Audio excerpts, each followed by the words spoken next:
It's been a difficult start to the season back in the Championship for Luton. They're 19th in the table, but had an important win against Watford at the weekend, winning 3-0. They couldn't back it up this week, though, as they lost against high-flying Sunderland. Let's speak to Adam Driscoll, co-host of the Oak Road Hatter podcast. Hello, Adam. I was there taking in the sights last Saturday. I wasn't overly impressed with what I saw from my team, but Luton seemed very much up for it. What impressed you most about the display against Watford? Yeah, I mean, I think, I spoke to you guys a couple of weeks ago and we kind of voiced my frustrations around our formation and our tactics and the things we were trying to change. I mean, against you guys on Saturday, we very much reverted back to that kind of 3-5-2 or 3-4-1-2, and having Adebayo and Morris playing up front together as a partnership, and the threats they both carry, was really the main difference. We played them up front together. We stopped playing out from the back, and we actually played from Kaminsky into those two, and they thrived off each other. And that intensity that they had was very much kind of shown across the whole team as well. So it was very much back to kind of old Luton in terms of those successes from 22-23 season, and really playing to the strengths of certain players as well.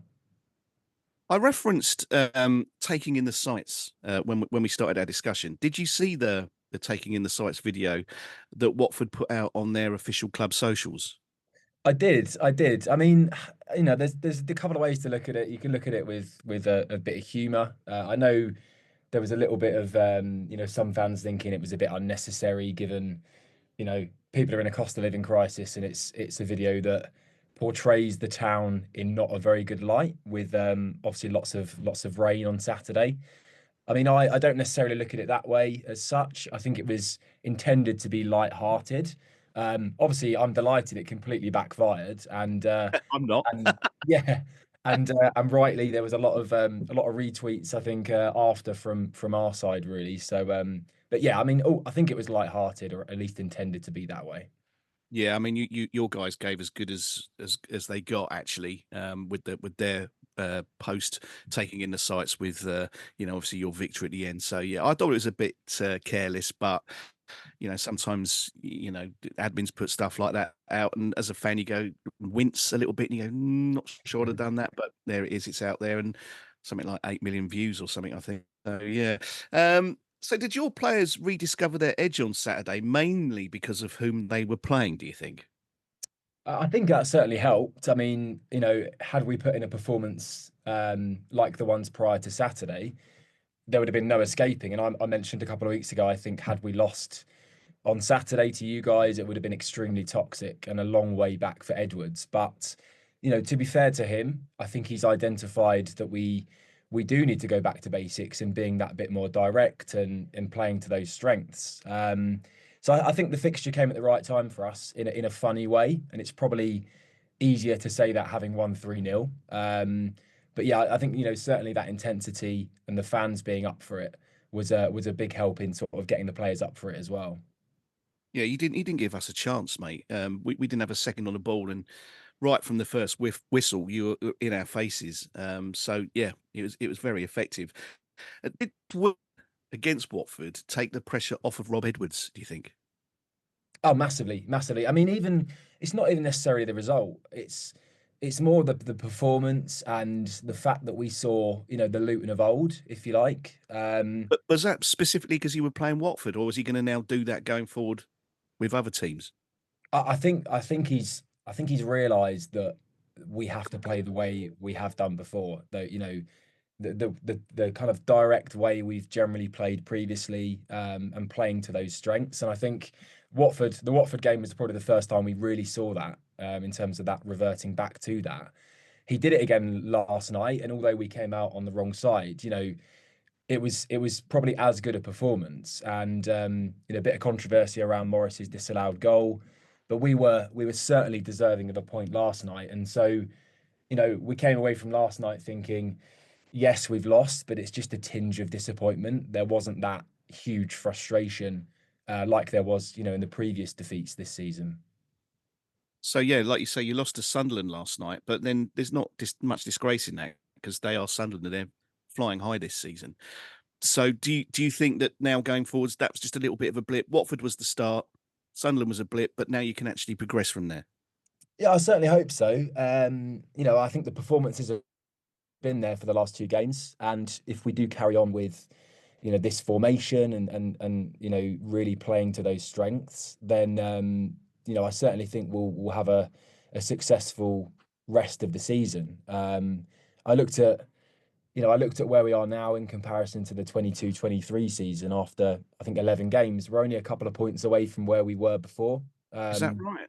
So yeah, I mean, you look at it and think, well, has the start of the season cost us? But there's a long way to go, isn't there? So I still have confidence that if we can carry on playing the way we are right now, that we will be okay and we may be able to achieve something this season. And what are you realistically thinking you're going to achieve? Are you thinking top six? Yeah, I mean, I wouldn't say I expect it, given the start, but if we can, string these performances together as well over the next sort of 4 or 5 games, we've got some big games coming up against, top end teams. So if we can show that same intensity and performance and pick up points in those, then I certainly don't see a reason why we can't be, in with a shout come New Year and then really kick on, at the start of next year as well. How much of a difference has it made having Carlton Morris coming back into the team? Oh, massive. I mean, I think he's just so unique. I listened to one of your podcasts, actually, the one of the Watford phone-ins on Saturday, just for a little bit. And there was a There's lot of 2 hours of that. There's 2.5 hours of that. So yeah, you yeah, probably heard the best bit. Yeah. there was a lot of it, yes. But a few of your fans were saying very kind of similar to Deeney in his prime. Oh yeah.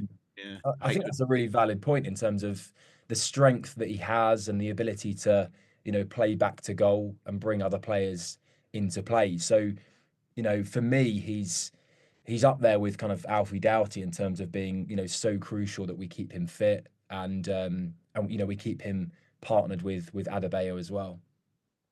I've got to tell you, Kenilworth Road is a horrible place to go as an opposition fan. Not the stadium itself. Everybody has got their view on the stadium, but putting the away fans right next to the home fans like that. Before the match, I think it was very much Watford being loud, but as soon as you scored, man, that was uncomfortable. That's a really horrible ground to go in as an away fan. You obviously know that though, right? Yeah, absolutely. I mean, I did look at it because I was sitting the other end of the ground to yourself. There wasn't much in the form of segregation. But it wasn't. Not a No. lot. No.